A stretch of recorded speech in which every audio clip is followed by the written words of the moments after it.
But what? Marcus demanded, rushing to her side. It was Roberto's voice on the other end. Her eyes were wide with terror. He said, "Don't look for me. They're using my voice now. They're coming for all of us. Run."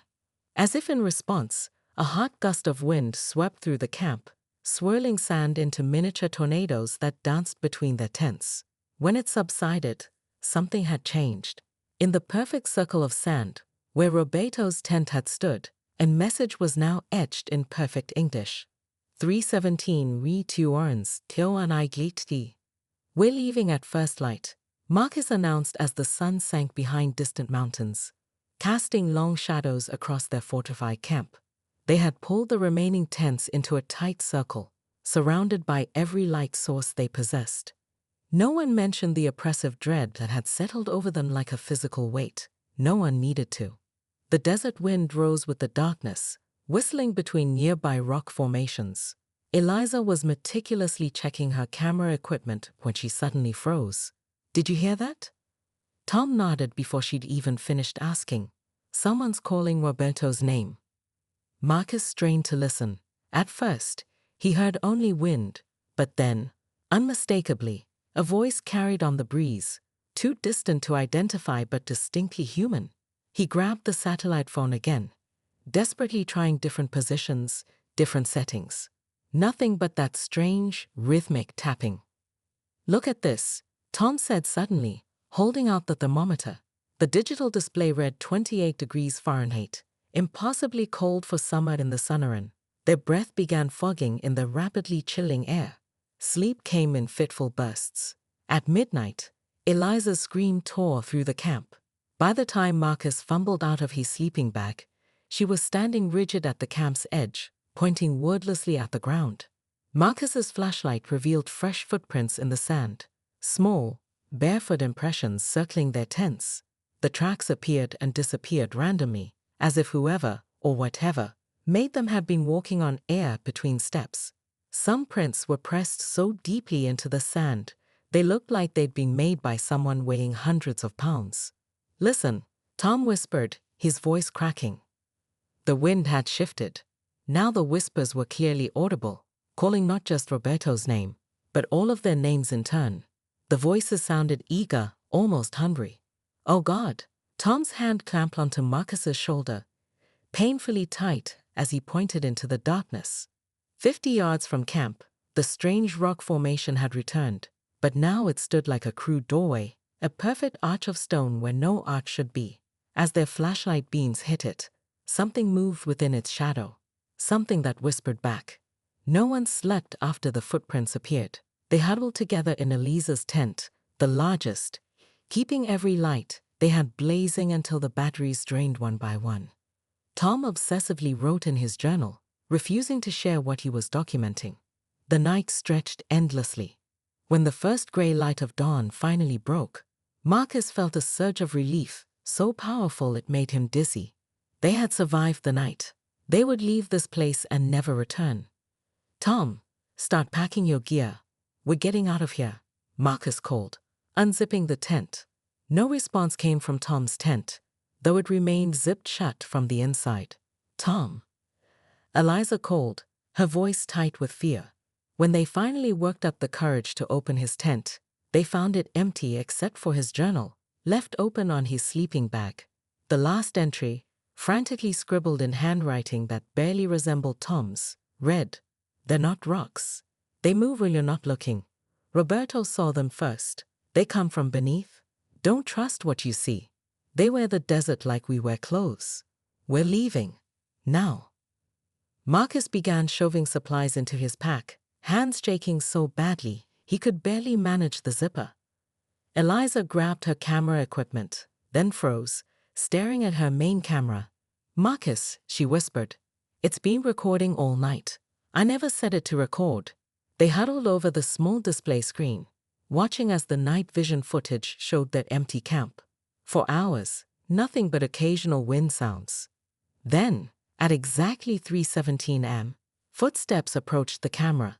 Though nothing appeared on screen, a voice whispered with terrible clarity, "Come see what we found beneath the sand." Before Marcus could answer, they heard it again, Not quite a scream this time, but a sound that raised goosebumps along their arms. A voice, carried on the night air, calling someone's name. Not Marcus's, not Tom's. It was calling for Roberto. And it was coming from the direction of that impossible doorway of stone. Roberto? Roberto. Marcus's voice cracked as he called out for the 5th time, scanning the perfectly smooth sand surrounding their camp. The morning sun beat down mercilessly as panic spread through the remaining team members. Roberto's tent stood empty, the sleeping bag inside bearing a thin layer of sand, as if undisturbed for weeks. His boots remained neatly placed outside, his water canteen full on a nearby rock, his wallet and keys still in his backpack. Most disturbing of all, not a single footprint led away from his tent. "This is impossible," Tom muttered, running his hands through his hair. "People don't just vanish." Eliza launched her drone, its buzzing providing the only sound besides the wind as it swept across the desert terrain. The team clustered around her control screen, watching live footage of endless sand and stone. Nothing moved. No distant figure wandered lost. "There," Marcus pointed at the screen. "Go back to that rocky area." Eliza manipulated the controls, but the formation Marcus thought he glimpsed was gone. "Wait," she said, frowning. "Where's that strange rock structure from last night? The one that looked like a doorway?" Tom pulled out their topographic maps, comparing them with their GPS readings. "This doesn't make sense. According to this, we're simultaneously here." He pointed to their marked location, and also 17 miles northwest. Both devices are giving different coordinates. As they debated their next move, Marcus found Roberto's camera half buried in sand. The battery was dead, but when he replaced it, a chill ran through him. The most recent photo had been taken at exactly 3:17 a.m., the precise moment Tom's watch had stopped. The image showed nothing but darkness and what appeared to be a human silhouette at the frame's edge, arm outstretched as if beckoning. When they tried to radio for help, they were met with nothing but static and a faint, rhythmic tapping that sounded disturbingly like Morse code, spelling out their names. "We need to leave. Now." Eliza's voice trembled as she packed her camera equipment. "And go where exactly?" Tom snapped, tension fraying his usual academic composure. "Our GPS is useless. Our radios aren't working. We don't even know which direction leads back to civilization anymore." Marcus stepped between them. "We stay calm. That's our first priority. Second, we document everything." He pulled out his field journal. Roberto disappeared sometime between 3:17 a.m. and sunrise. No footprints, no disturbance to his tent. All personal items left behind. The methodical approach steadied him, science providing a thin veneer of normalcy over the impossible situation. "Tom, check our water supplies. Eliza, see if your satellite phone works where the radio failed." As they dispersed to their tasks, Marcus walked the perimeter of their camp, searching for any sign of Roberto or the mysterious rock formation. 20 yards out, he stopped abruptly, the breath catching in his throat. There, pressed into the desert floor, was a single footprint, Roberto's size and boot tread. Just one. Isolated, as if the man had taken a single step and then been lifted straight up into the air. Marcus knelt beside it, carefully brushing away sand from its edges. Something glinted beneath the surface. Digging gently with his field knife, he uncovered a small metal object. Roberto's Street Christopher medal, the one he always wore around his neck. The chain was broken, as if it had been yanked with considerable force. "Guys," he called, standing to wave the others over. As he turned, movement caught his eye, a heat shimmer in the distance, distorting the landscape. Within that shimmer, something solid seemed to form and then dissolve, the outline of the doorway-shaped rock. Before he could focus on it, Eliza's scream pierced the air. Marcus spun around to see her backing away from her equipment. The satellite phone dropped in the sand. "It worked," she gasped, pointing at the device. "It connected, but..." Dr. Marcus Reed jolted awake in his tent, heart pounding. The scream that had torn him from sleep echoed across the desert night. Or had he dreamed it? The 42-year-old geologist fumbled for his flashlight. its beam slicing through darkness as sweat beaded on his forehead despite the surprising chill. Just 3 days earlier, Marcus had been confidently leading his team into the remote Sonoran Desert, excited to document the unusual geological formations that had drawn scientific attention near the Arizona-Mexico border. His team, wildlife photographer Eliza Chen, with her state-of-the-art drone, ambitious graduate student Tom Whitley, seeking dissertation material, and local guide Roberto Vasquez, whose family had traversed these lands for generations, all shared his enthusiasm. That enthusiasm vanished on their third night.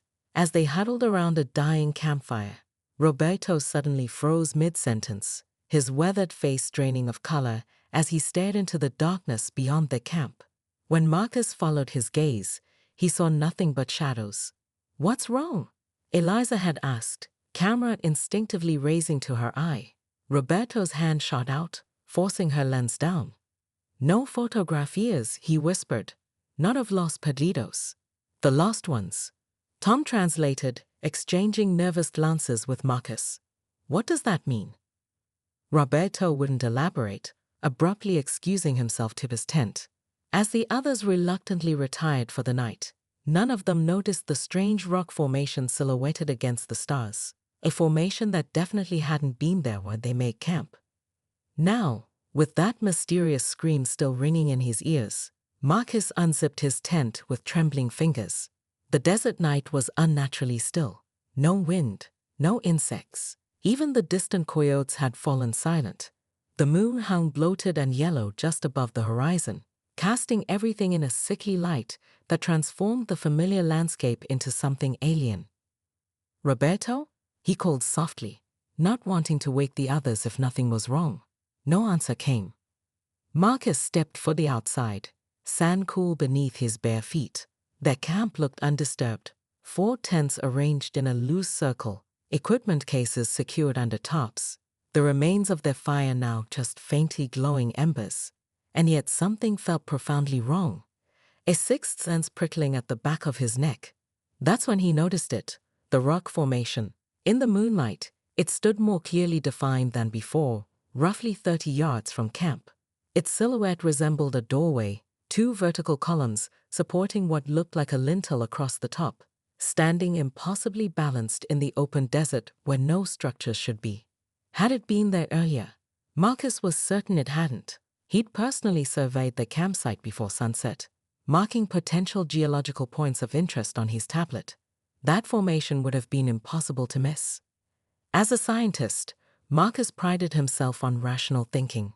There had to be an explanation. Perhaps it was a shadow trick of the moonlight, or maybe he simply hadn't noticed it earlier. The desert was known for playing tricks on the mind. Mirages, false horizons, shadows that seemed to move. He reached back into his tent for his camera, determined to document the anomaly, when a hand gripped his shoulder. Marcus nearly screamed before recognizing Tom's face in the moonlight. "You heard it too?" the graduate student whispered, eyes wide and darting nervously toward the darkness beyond their camp. "The scream? Yes. I thought I might have dreamed it, but—" "Not a dream," Tom interrupted, voice barely audible. "I've been awake for hours. Something's out there, Dr. Reed. Something's been circling our camp." A sudden gust of wind swept through, carrying with it a fine mist of sand that stung their eyes. When they looked again toward the rock formation, both men froze. It had moved, not by much, perhaps 10 feet closer to their camp. And now, in the shifting moonlight, its shape seemed more defined, more purposeful, more like a doorway waiting to be opened. "That's not possible," Marcus breathed, scientific certainty crumbling beneath a growing tide of dread. "Should we wake the others?"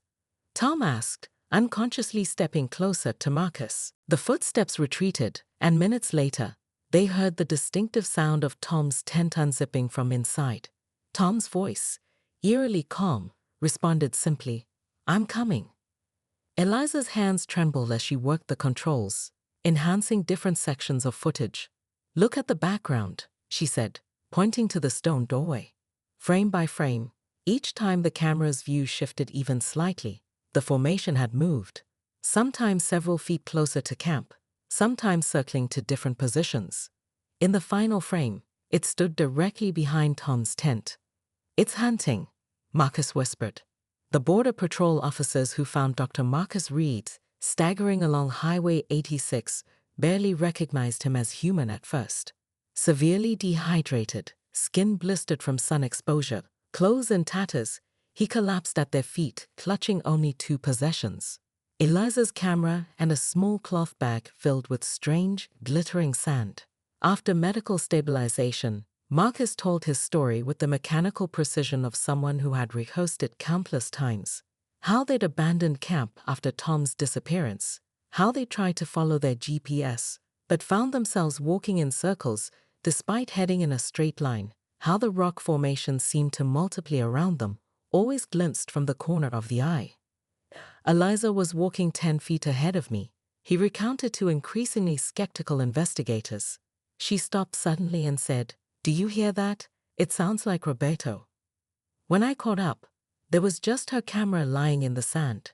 No footprints, no disturbance, nothing." He described running blindly after that, the desert seeming to shift around him, landmarks appearing and disappearing, the sun rising and setting at impossible intervals. "They're not just rocks," he insisted. "They disguise themselves. They only collect people who notice them." The search and rescue team found the abandoned campsite 5 days later. No trace of Roberto, Tom, or Eliza was ever discovered. The only unusual elements were 3 rock formations arranged in a perfect triangle around the camp, each approximately the height and width of an adult human, each casting shadows that seemed wrong somehow, too dark, too solid, moving slightly out of sync with the sun's position. When forensic technicians analyzed Eliza's camera, they found the memory card corrupted beyond recovery. The strange sand from Marcus's bag yielded even more disturbing results: microscopic bone fragments of indeterminate origin and age, along with particles of an unknown mineral that seemed to shift color when not directly observed. Today, Dr. Marcus Reed resides in a psychiatric facility in Tucson. He refuses to sleep during nighttime hours and spends his days compulsively drawing the same doorway-shaped rock formation. The facility staff have learned not to remove his drawings. The one time they did, they returned to find the exact same image carved into the wall with his fingernails. He maintains a single, unwavering position. His team isn't dead, they're elsewhere, and sometimes he can still hear them whispering through the hospital vents at exactly 3:17 am. Desert hikers occasionally report seeing unusual rock formations that don't appear on any geological survey. Some claim these formations seem to follow them, visible only in peripheral vision. Park rangers have instituted buddy system rules in certain areas without explanation. Local indigenous peoples have avoided the region for centuries, referring to it in their oral histories as the place where the earth swallows shadows. To this day, no bodies have ever been recovered, but every few years, someone reports hearing voices in the desert wind, calling names that match those on missing persons reports going back decades. The search area remains under restricted access, not, as officially stated, for environmental protection, but because 3 separate search teams have gone missing while investigating the disappearances. Their equipment was later found arranged in perfect circles in the sand.